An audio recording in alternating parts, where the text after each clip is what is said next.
स्वागत है दोस्तों, एक बार पुनः आपका हमारे YouTube channel online coaching by doctor Sudhir sir में एक बार पुनः उपस्थित हूँ आपके बीच में। दोस्तों, संभवतः यह एडवर्टाइजर नंबर 50 का अंतिम वीडियो है। इससे पूर्व भी मैंने लास्ट पेज के लिए एक वीडियो बनाई थी, इंपॉर्टेंट प्रश्नों से आपको अवगत कराया था जो सारे 6 यूनिट्स पर बेस्ड थे। और एक बार पुनः इस अंतिम वीडियो के साथ आपके बीच में उपस्थित हूँ। आपका कीमती समय मैं समझ सकता हूँ। परीक्षा से पूर्व अगर समय मिले तो एक बार इसको एट ए ग्लांस अवश्य देख लीजिएगा। मैं भी ज़्यादा समय नहीं लगाऊंगा इसमें। दोस्तों, प्रारंभ से ही हम लोगों ने जो प्रयास किया वह अभी तक फलीभूत हुआ है। हमें उसकी जितनी भी आवश्यकता थी कमोबेश वह प्राप्त हुई है। आइए शुरुआत करते हैं इस अंतिम वीडियो की, जो एडवाइजर नंबर 50 के लिए है, जो लास्ट पेज के लिए है।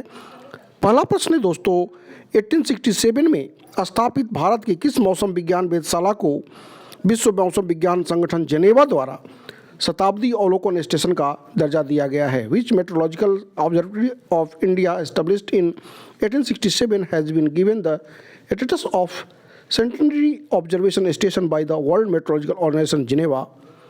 दोस्तों, इसका जो श्रेय जाता है पटना वेधशाला। आप अपने जहन में रखिएगा, पटना वेधशाला। बढ़ेंगे दूसरे प्रश्न की तरफ। दूसरा प्रश्न है, उच्च शिक्षा हेतु इसमें से किस राज्य द्वारा 10 लाख रुपयों की स्टूडेंट क्रेडिट कार्ड योजना जो 15 वर्षों में देय होगी प्रारंभ की गई है? एक बात अपने जहन में रखिएगा कि बिहार सरकार द्वारा भी एक ऐसी योजना प्रारंभ की गई है, लेकिन उसकी राशि अलग है। यहाँ पर जो मैंने राज्य दिए हैं उसके अकॉर्डिंगली यह क्वेश्चन है। और यह स्टूडेंट क्रेडिट स्कीम जो है प्रारंभ की गई है वेस्ट बंगाल के द्वारा, पश्चिम बंगाल। आप अपने जहन में रखिएगा। बढ़ेंगे हम तीसरे प्रश्न की तरफ। जैसा कि मैंने बताया आपसे कि मैं यथाशीघ्र इस प्रश्नों को समाप्त करूंगा, बहुत डिटेल में नहीं जाऊंगा। आप भी एट ए ग्लांस जैसे ही समय मिलेगा आप इसको देख लीजिएगा, परीक्षा से पूर्व आपके लिए बेनिफिशियल हो सकता है। तीसरा प्रश्न है, प्रधानमंत्री कौशल विकास योजना PMKVY 3.0। यहाँ पर आप ध्यान दिए, मैं PMKVY 3.0 की बात कर रहा हूं, जिसे 15 जनवरी 2021 को 28 राज्य और 8 केंद्र शासित प्रदेशों की 717 जिलों में लॉन्च किया गया। यह हो गई बात PMKVY 3 की। अब यह है कि इस योजना की शुरुआत PMKVY 10 की शुरुआत कब की गई थी, यानी योजना का प्रारंभ कब किया गया था PMKVY 1 का? तो यह हुआ था दोस्तों 15 जुलाई 2015। आप अपने जहन में निश्चित तौर पर रखिएगा। बढ़ेंगे अगले प्रश्न की तरफ। और अगला प्रश्न है सूचकांक से है। अभी तक आयोग ने चारों फेजों में सूचकांक को टच नहीं किया है, हो सकता है लास्ट फेज में प्रश्न मिले। रिपोर्टर्स विदाउट बॉर्डर्स द्वारा, अब ये भी पूछता है कभी भी कौन सूचकांक को जारी करता है, तो रिपोर्टर्स विदाउट बॉर्डर्स द्वारा जारी विश्व प्रेस स्वतंत्रता सूचकांक 2021 के अनुसार भारत 142वें स्थान पर है। एक प्रश्न यहाँ पर आपको मिल गया। दूसरा प्रश्न आप देखें, कौन सा देश लगातार 5 वर्षों से शीर्ष स्थान पर बना हुआ है? According to the World Press Freedom Index 2021 released by Reporters Without Borders, in which India is ranked 142, which country has remained at the top position for 5 consecutive years? और दोस्तों, यह श्रेय जाता है नॉर्वे को। नॉर्वे आप अपने जहन में रखेंगे। पढ़ेंगे अगले प्रश्न की तरफ। पांचवा प्रश्न है, निम्नलिखित में से कौन तूफान मई 2021 में भारत के पश्चिमी तट से टकराया? दोस्तों, पश्चिमी तट की बात की जा रही है।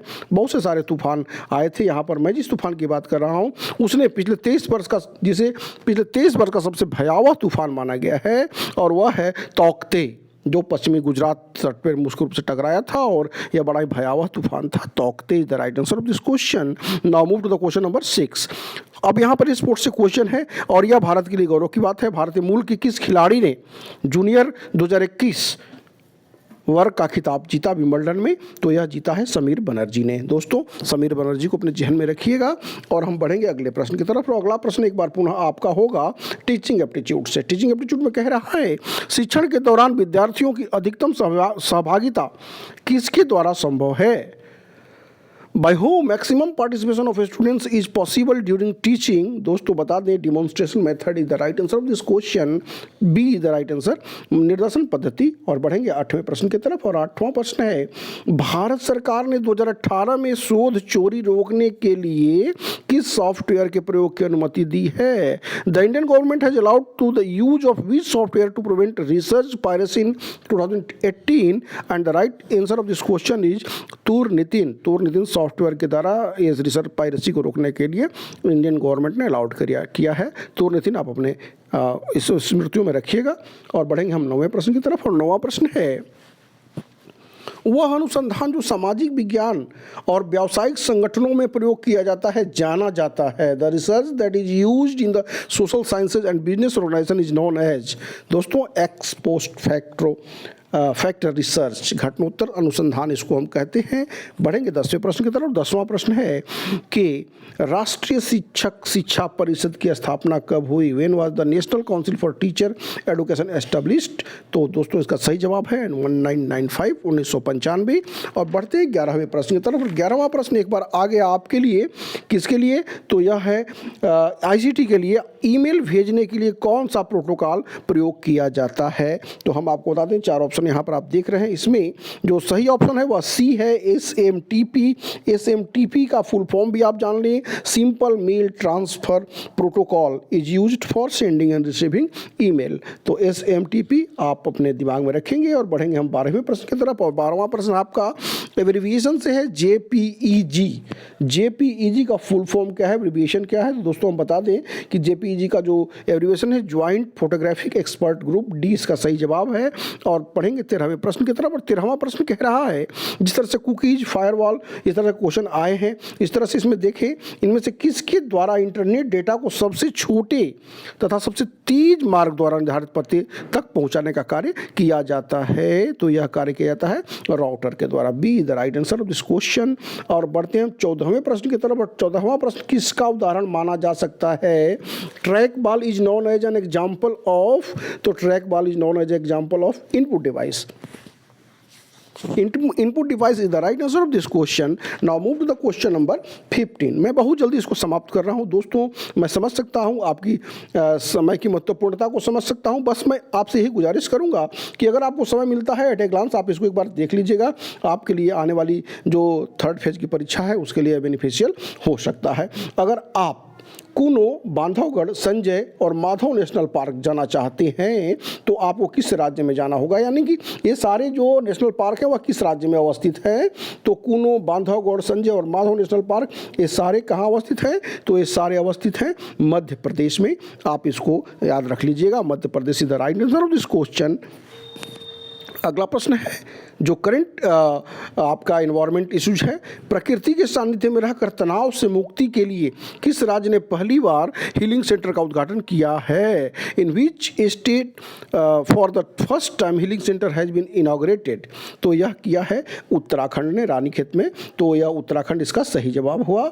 बढ़ेंगे हम 17वें प्रश्न की तरफ। 17वां प्रश्न है अवैध शिकार को रोकने के लिए, यह भी करंट इन्वायरमेंट इश्यूज है और यह पोचिंग से संबंधित है कि अवैध शिकार को रोकने के लिए सैटेलाइट फोन से जुड़ने वाला भारत का पहला राष्ट्रीय उद्यान कौन बन गया है? केवलादेव राष्ट्रीय उद्यान, जो आप समझ सकते हैं कि यह बहुत ही महत्वपूर्ण, इसका जो सही जवाब है काजीरंगा राष्ट्रीय उद्यान। दोस्तों काजीरंगा राष्ट्रीय उद्यान इसका सही जवाब है। काजीरंगा आप जानते हैं famous for one horn rhino और असम में स्थित है। तो काजीरंगा राष्ट्रीय उद्यान is the right answer. Now move to the question number 18। और 18 है कि केंद्रीय प्रदूषण नियंत्रण बोर्ड CPCB का मुख्यालय कहाँ स्थित है? दोस्तों तो इसका मुख्यालय जो है वह नई दिल्ली में स्थित है। बढ़ेंगे अगले प्रश्न की तरफ। नई Delhi the right answer of this question. और बढ़ेंगे अगले प्रश्न की तरफ। अगला प्रश्न दोस्तों जो होगा वह होगा आपका हिस्ट्री से। और जो यहाँ पर मैंने 4 जो ज्योतिषपीठ है उसकी बात की जो आदि शंकराचार्य द्वारा स्थापित है, जिसमें सुमेलित कौन नहीं है आपको बताना। ज्योतिषपीठ जो है वह बद्रीनाथ उत्तराखंड सही जवाब है। गोवर्धन पीठ पूरी उड़ीसा सही जवाब है। श्रृंगेरी पीठ मैसूर कर्नाटका यह भी सही जवाब है। जबकि शारदा पीठ जो है यहाँ पर भुज दिया गया है, जबकि भुज न हो करके यह द्वारका धाम में है। तो इस तरह से शारदा पीठ यहाँ पर गलत हुआ और इस अंदर का सही जवाब हुआ। बढ़ेंगे 20वें प्रश्न की तरफ। 20वां प्रश्न एक बार पुनः हिस्ट्री से है। 16 वर्ष से खुले में खड़ा जंग रहित लौह स्तंभ, जिसे महरौली या गरुड़ स्तंभ के रूप में भी जाना जाता है, का निर्माण किस शासक ने करवाया था? बड़ा ही महत्वपूर्ण प्रश्न है। 1600 से खुले में खड़ा जंग रहित, भारत के लिए बहुत ही गौरव की बात। और इसको स्थापित कराया था किसने? तो इसको स्थापित कराया था चंद्रगुप्त द्वितीय ने। Chandragupta second is the right answer. D इसका सही जवाब हुआ। बढ़ेंगे हम 21वें प्रश्न की तरफ। और 21वां प्रश्न कह रहा है कि भारत स्वतंत्रता आंदोलन के दौरान किसकी स्थापना एक अभय द्वीप यानी कि सेफ्टी वॉल्व के रूप में करी गई थी। सेफ्टी वॉल्व के रूप में कही गई थी। सेफ्टी वॉल्व आप समझते हैं कि किसी भी खतरे से पहले जिसको जाना जाता है, तो सेफ्टी वॉल्व के रूप में किसकी स्थापना की गई थी। इस जो 4 ऑप्शन आप देख रहे हैं इसमें भारतीय राष्ट्रीय कांग्रेस इसका सही जवाब है। इसके जो फाउंडर किसके द्वारा की गई थी आपको पता है, ह्यूम के द्वारा। तो और पहले जो इसके अध्यक्ष कौन थे, व्योमेश चंद्र बनर्जी, WC बनर्जी। इन सारी बातों से आप अवगत होंगे। यहाँ पर भारतीय राष्ट्रीय कांग्रेस इसका सही जवाब है। बढ़ेंगे हम 22वें प्रश्न की तरफ। और 22वां प्रश्न है, असहयोग आंदोलन के स्थगन पर यह किसने कहा था। असहयोग आंदोलन जो 20 में शुरू हुआ, 1920 में और 1922 में समाप्त हो गया था। आपको पता होगा चौरी चौरा इंसिडेंट के बाद महात्मा गांधी ने इसको वापस ले लिया था। तो किसने यह कहा था कि यदि कन्याकुमारी के गांव में अहिंसा का पालन नहीं किया गया तो इसकी सजा हिमालय के एक गांव को क्यों मिलनी चाहिए। एक छोटे से इंसिडेंट को जबकि उस समय यह आंदोलन चरम पे था, बहुत लोगों ने विरोध किया था। यह बात किसने कही थी दोस्तों। 4 ऑप्शन आप देख रहे हैं, इसमें यह बात कही थी मोतीलाल नेहरू जी ने। और आपको पता है स्वराज पार्टी की स्थापना चित्तरंजन दास मोतीलाल नेहरू ने करी थी। तो यह Motilal Nehru is the right answer of this question. Now move to the question number 23। किस नदी को बृहद गंगा के नाम से जाना जाता है।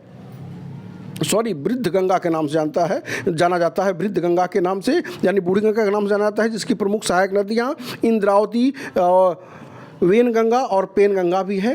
तो हम आपको बता दें इसका जो सही जवाब होगा।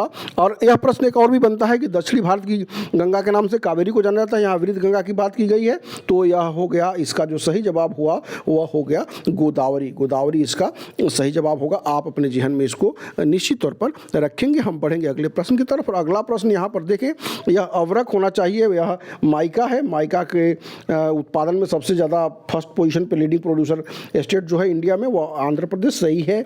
बॉक्साइट में हम आपको बता दें उड़ीसा राइट है। यूरेनियम दोस्तों मैं बता दूं भारत में यूरेनियम झारखंड में मुख्य तौर पर जादूगोड़ा में होता है, यही एक गलत है, जबकि टीन एकमात्र छत्तीसगढ़ में होता है। तो आप इसको अपने जेहन में अवश्य रखिएगा। हम बढ़ेंगे 25वें प्रश्न की तरफ। और 25वां प्रश्न कह रहा है कि maximum number of state touching in India. यह प्रश्न हो सकता है महत्वपूर्ण हो और उत्तर प्रदेश के पॉइंट ऑफ व्यू से, क्योंकि उत्तर प्रदेश एक ऐसा राज्य है जो कि भारत के 8 राज्यों से लगा हुआ है। उत्तर प्रदेश इसका सही जवाब हुआ। हम बढ़ते हुए आगे 26वें प्रश्न की तरफ। भारतीय जनगणना में 1921 को महाविभाजन वर्ष ग्रेट डिवाइडिंग ईयर्स कहा जाता है, जबकि किस वर्ष को लघु विभाजन वर्ष कहा जाता है। तो दोस्तों हम आपको बता दें कि लघु विभाजन वर्ष जो है 1951 को कहा जाता है। 1951 इज द राइट आंसर। मैं डिटेल में नहीं जाऊंगा, मैं समझ सकता हूं आपके समय की महत्वपूर्णता को।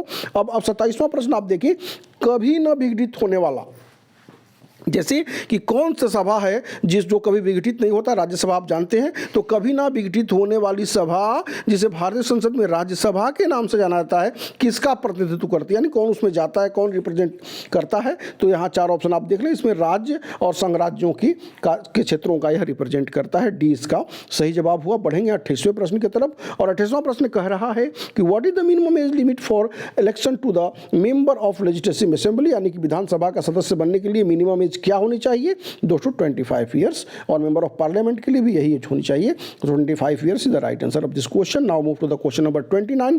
और इसमें यह ट्रेडिशनल क्वेश्चन है कि भारत की किस पंचवर्षीय योजना में औद्योगिक विकास को प्राथमिकता दी गई थी। दोस्तों प्रथम पंचवर्षीय योजना में कृषि को दी गई थी, जबकि द्वितीय पंचवर्षीय योजना में जो सेकंड पंचवर्षीय योजना है उसमें हमने औद्योगिक विकास की प्राथमिकता दी थी।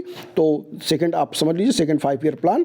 और जबकि अब वित्त योजना आयोग समाप्त हो गया है, नीति आयोग आ गया है उसके स्थान पर। और हम आ गए हैं लास्ट क्वेश्चन की तरफ। लास्ट क्वेश्चन पर जाने से पूर्व एक बात हम आपको और बता दें कि जैसे ही ये परीक्षा समाप्त होती है, हम लोग 1 दिसंबर से अपने GDC जिन लोगों ने फिलअप किया है form government degree college assistant professor के लिए और LT ग्रेड की परीक्षा के लिए, हम लोग अपने चैनल पर लग जाएंगे प्रिपरेशन के लिए, और उसकी ग्रुप तैयार हो रही है। तो आप अगर इच्छुक हो तो उसको ज्वाइन कर सकते हैं हमारे साथ। तो GDC द न्यू अब जो बैच होगी उसकी स्टार्ट होगी। लेकिन 30वां प्रश्न कह रहा है कि आर्थिक नियोजन पर आधारित पुस्तक प्लान इकोनॉमी फॉर इंडिया के लेखक कौन है। तो इसमें जो 4 राइटर दिए गए हैं, 4 जो नाम दिए गए हैं, उनमें M विश्वेश्वरैया जो है इसका सही जवाब है, यानी कि 30वें का C। दोस्तों आपके आगामी परीक्षा के लिए ढेर सारी शुभकामनाएं और बधाई। धन्यवाद।